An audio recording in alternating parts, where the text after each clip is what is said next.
नमस्कार बच्चों, जैसे कि आप देख ही रहे हैं हमारी लगातार वीडियो। तो हमने आपको पहली वीडियो में बताया था पद सूरदास का, दूसरी वीडियो में समझाया था धनुष भंग बनपथ पर तुलसीदास जी द्वारा लिखा हुआ। आज हम आपको समझाएंगे सवैया कवित रसखान द्वारा लिखे हैं। जो बेटा आपको बता दें, सिर्फ इसमें 2 पद्यांश हैं, सिर्फ और सिर्फ 2 पद्यांश हैं, उनको पढ़ लो।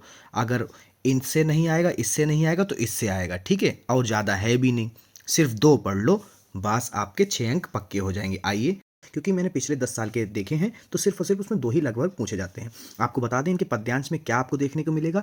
इनके पद्यांश यानी रसखान जी के सबसे प्रसिद्ध सवैया ही हैं।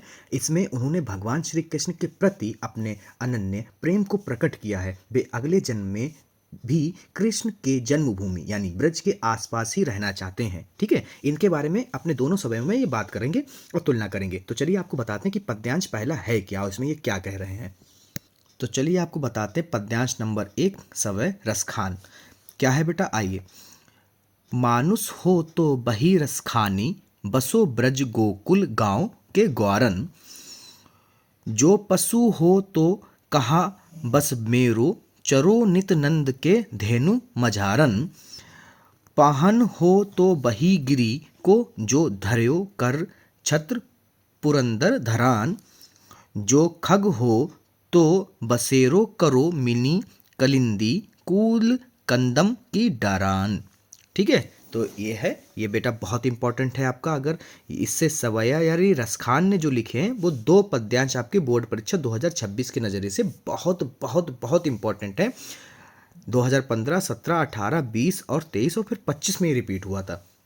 आइए आपको बताते हैं बेटा कैसे पूछा जा सकता है। पहला क्वेश्चन होगा आपका, उपयुक्त पद्यांश का संदर्भ तथा काव्यगत सौंदर्य लिखिए। कैसे लिखोगे आइए आपको बताते हैं। प्रस्तुत सवैया हमारी पाठ्य पुस्तक के काव्य खंड में संकलित रसखान द्वारा रचित सवय शीर्षक से उद्धृत है, ठीक है।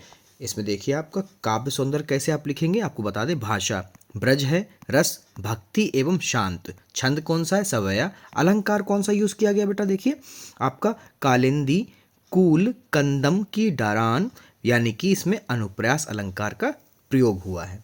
दूसरा क्वेश्चन देखिए, इतना लिखोगे तो आपको एग्जामिनर 2 नंबर देगा ही देगा, कट नहीं कर पाएगा। अगला देखिए, रेखांकित अंश की व्याख्या कीजिए। रेखांकित अंश बेटा कहाँ से कहाँ तक है, लास्ट वाली लाइन।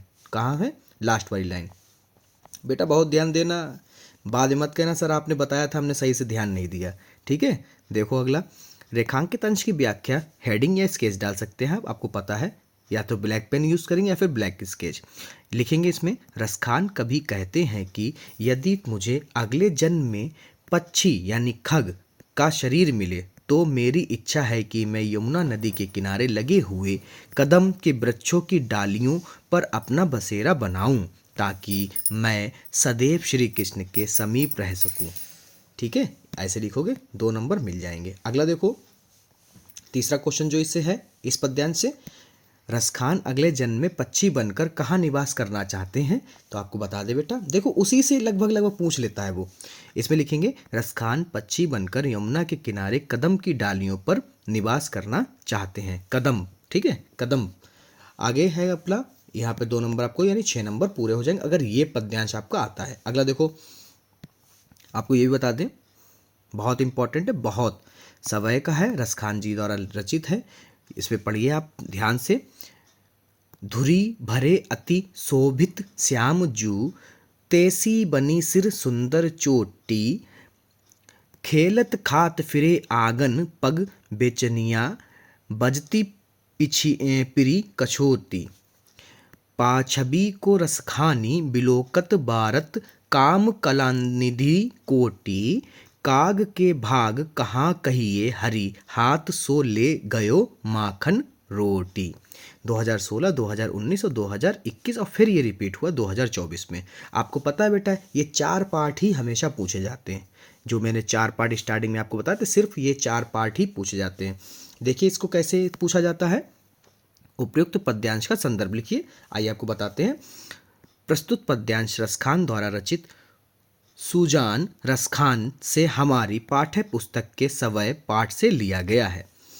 रेखांकित अंश की व्याख्या कीजिए। आपने देख ही लिया होगा रेखांकित अंश कहाँ से है, सेकेंड लास्ट लाइन और लास्ट लाइन, सेकेंड लाइन और लास्ट लाइन, ठीक है। आखिरी की 2 लाइनें, आपको बताते हैं इसके बारे में क्या बता रहे हैं रस खान जी। रेखांकित अंश की व्याख्या। बालक कृष्ण के उस मनमोहक रूप को देखकर रस खान कहते हैं कि उन पर कामदेव की करोड़ों कलाओं को न्यौछावर किया जा सकता है। कभी उस कोवे के भाग्य की सराहना करते हुए कहते हैं कि वह कौवा कितना भाग्यशाली है जो साक्षात भगवान यानी कि श्री कृष्ण के हाथ से माखन रोटी छीन कर ले गया। ठीक है, ये उसके भाग्य की तुलना कर रहे हैं, किसके? कौवे की। अब तीसरा क्वेश्चन क्या है बेटा, देखिए। कवि ने कौवे को भाग्यशाली क्यों कहा है? तो आपको बता दें बेटा, कवि ने कौवे को इसलिए भाग्यशाली कहा है क्योंकि उसे कृष्ण के स्पर्श और उनके हाथ की जूठी माखन रोटी खाने का अवसर मिला, जो बड़े बड़े देवताओं को भी दुर्लभ है। ठीक है, इस तरह से बेटा आप तीनों के उत्तर देंगे तो आप जानते हैं आपको यहाँ पर 2 नंबर मिलेंगे, फिर आपको यहाँ पे 2 नंबर मिलेंगे और आपको यहाँ पे 2 नंबर मिलेंगे। और आपको एक बात और बता दें बेटा, ये अपने पास से पढ़कर समझकर हमने आपको बताए हैं।